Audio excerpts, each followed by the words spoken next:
In the chapter The Merchant and the Genie, we saw how each of the three men decided to save the merchant's life by telling the genie a story.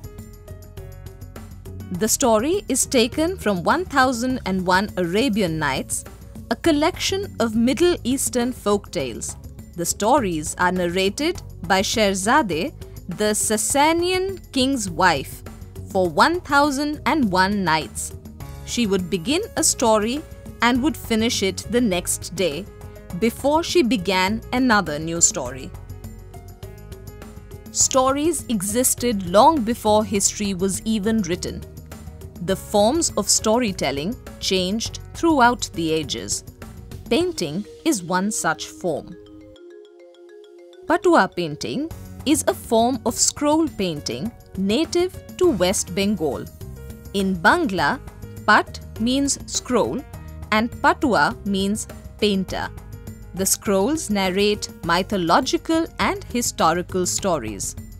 This art form is also a part of an elaborate cultural performance where the scroll is unrolled frame by frame while the artist narrates mythological and historical stories through a song. It typically lasts 5 to 15 minutes. The paintings are traditionally made from handmade paper pasted on canvas.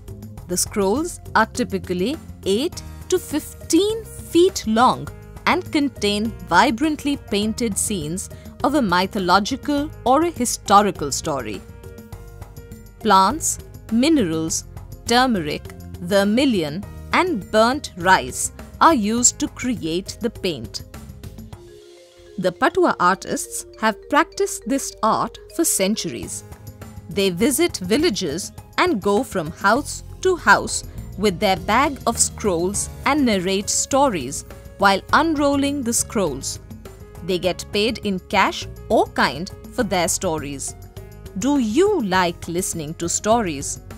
Can you think of any other form of storytelling?